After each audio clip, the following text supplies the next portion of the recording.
Shalom, selamat sore Bapak Ibu, anggota Pelkat PKLU GPIB Jemaat ATK Ambarawa. Bagaimana kabarnya?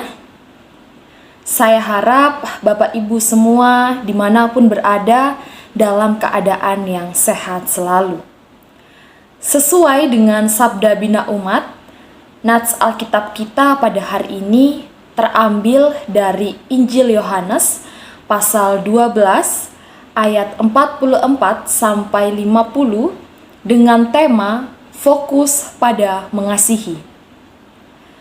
Bapak Ibu anggota Pelkat PKLU yang dikasihi Tuhan, suatu hari ada seorang pencuri yang sedang melaksanakan aksinya di salah satu kompleks perumahan.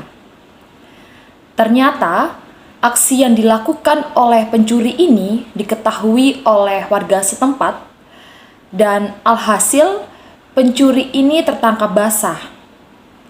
Para warga memukul, menendang, menampar pencuri ini hingga nyaris tewas. Sungguh ironis bukan? Padahal ada pernyataan yang mengatakan, jangan main hakim sendiri, tetapi serahkan pada pihak yang berwenang untuk melakukan proses penghakiman sesuai dengan undang-undang. Bapak Ibu, dari hal ini bisa kita lihat bahwa begitu mudahnya orang menghakimi seseorang yang dianggap bersalah.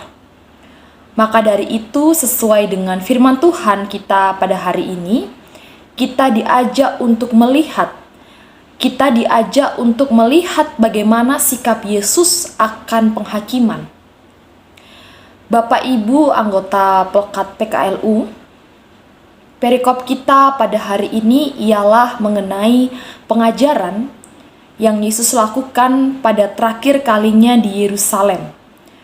Pengajaran ini sepertinya merangkum khotbah-khotbah yang pernah Yesus sampaikan. Dan pada akhirnya, Yesus kembali menandaskan hal-hal yang sangat perlu untuk dipahami dan dicamkan. Bisa kita lihat pada awal perikop, diawali dengan seruan dalam ayat 44. Tetapi Yesus berseru, katanya. Istilah seruan atau berseru dengan suara nyaring dapat diartikan sebagai sebuah ketegasan yang harus didengarkan dan dicamkan, karena ada sebuah hal yang penting atau sebuah hal yang mendesak. Setiap kali kata ini digunakan, ada sesuatu hal yang hendak ditekankan, betapa pentingnya berita yang hendak akan disampaikan. Maka dari itu Yesus sendiri menyatakan seruan. Yesus sendiri menekankan beberapa hal dalam perikop bacaan kita hari ini, yaitu yang pertama, Yesus mengingatkan orang banyak untuk agar percaya kepada Yesus.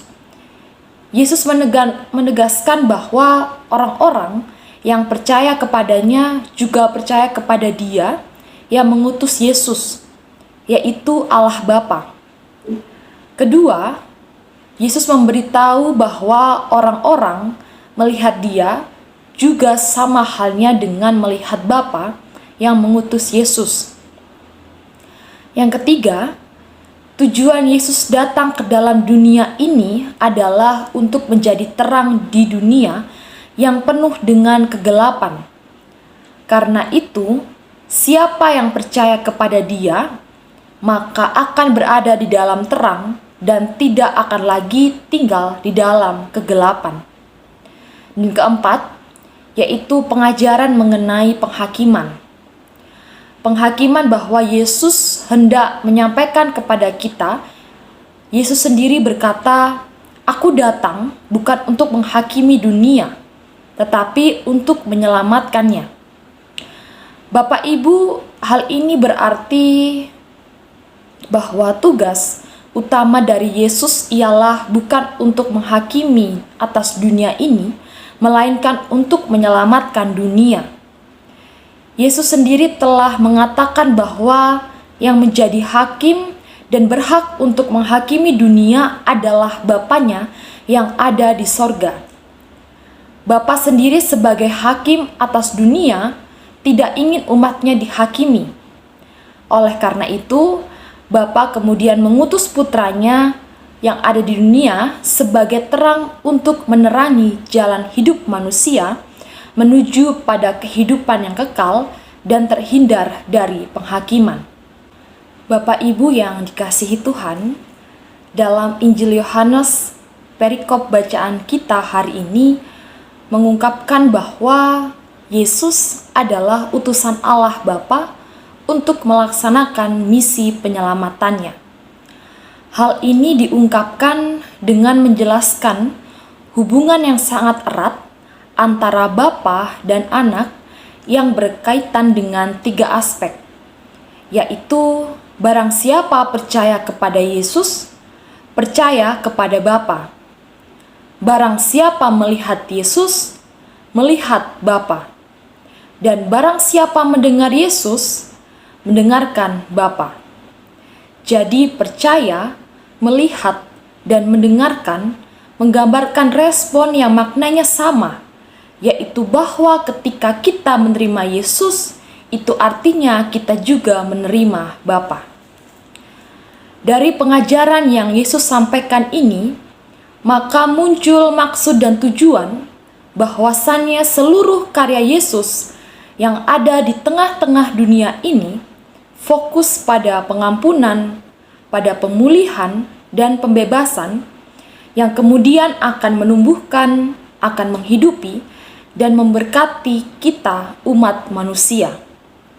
Intinya ialah segala sesuatu yang Yesus kerjakan itu terpusat pada kasih.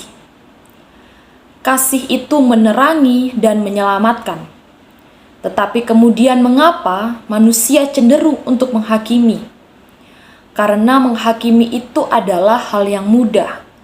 Menghakimi seseorang itu bisa menghindarkan kita dari tanggung jawab mereka untuk memeriksa dan mengoreksi diri kita.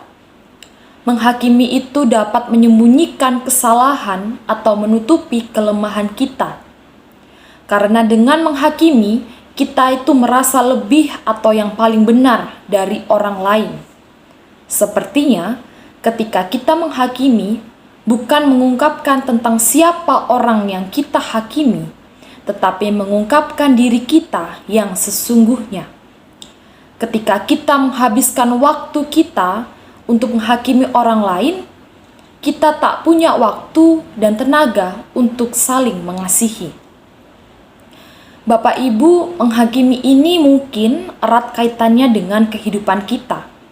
Misalnya dalam kehidupan Bapak Ibu sering mendapati permasalahan dalam hubungan keluarga. Baik itu misal dengan anak, dengan mertua, menantu, ataupun dengan sanak saudara yang lain. Mungkin dalam permasalahan yang dialami, Bapak Ibu sebagai orang yang dikatakan lebih tua, kemudian langsung menghakimi, kemudian langsung menjatuhkan, ataupun Bapak Ibu langsung memberikan kritikan yang melukai hati. Tetapi Bapak Ibu, alangkah lebih baiknya jika dalam suatu permasalahan tersebut janganlah kita langsung menghakimi, tetapi lebih baik dapat dibicarakan secara kekeluargaan, dibicarakan dengan kepala yang dingin, dibicarakan dengan menyadari bahwa kita adalah satu ikatan keluarga. Baiklah kita saling mengasihi antara satu keluarga dengan yang lainnya. Sebab firman Tuhan yang akan menghakimi kita. Karena itu berhentilah untuk menghakimi sesama. Setiap orang lain bisa saja melakukan kesalahan.